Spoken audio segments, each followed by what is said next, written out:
Universitas Teknologi Indonesia dalam naungan Yayasan Cempaka Surya menggelar acara yudisium kemarin. Dan acara ini diikuti oleh 75 peserta yang terdiri dari 4 fakultas dari 7 fakultas yang ada, diantaranya Fakultas Ekonomi, Fakultas Hukum, Fakultas Sastra Inggris, dan Fakultas Komputer.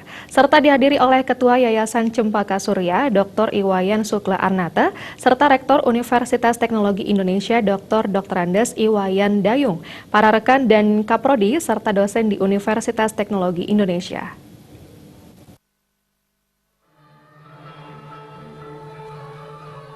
Pelaksanaan yudisium ini merupakan proses akhir dalam suatu perkuliahan seperti disampaikan oleh Ketua Panitia Inyoman Astahwa. Yudisium kali ini merupakan yang ke-8 dan nantinya ke depan mahasiswa yang telah menyelesaikan kewajibannya agar dapat mengimplementasikan ilmu yang didapatkan sesuai dengan penerapan ilmu masing-masing fakultas.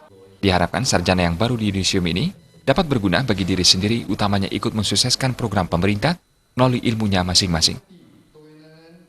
Yang jelas kita mengharapkan dari apa yang sudah kita sampaikan tadi di dalam sambutan-sambutan yang dilakukan Pak Rektor, bahwa kita menginginkan para yudisium yang sudah ada sekarang ke depannya bisa membangun bangsa dan negara, membangun diri sendiri, sehingga berguna bagi keseluruhan.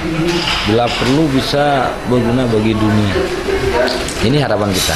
Artinya ilmu yang mereka dapatkan bisa mereka praktekkan, bisa mereka terapkan di masyarakat.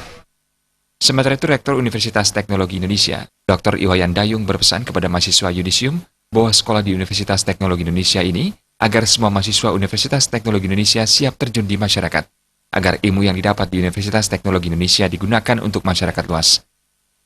Selain itu, Iwayan Dayung juga menegaskan agar lulusan sarjana yang baru ini mampu menghadapi tantangan ke depan, serta tidak menjadi penonton dan tidak berkeinginan maju di pegawai negeri saja.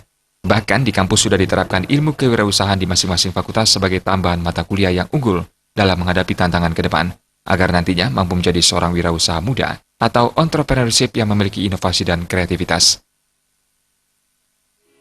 Dan untuk harapan saya kepada teman-teman semua yang telah teryudisium tentunya di hari Minggu ini, mudah-mudahan bisa bermanfaat dan bisa menggunakan gelar sarjana ekonomi untuk kehidupan di berbagai negara, di berbagai bangsa maupun di luar Bali. Mudah-mudahan menjadi insan yang berkesan dan bisa bermanfaat bagi nusa dan bangsa.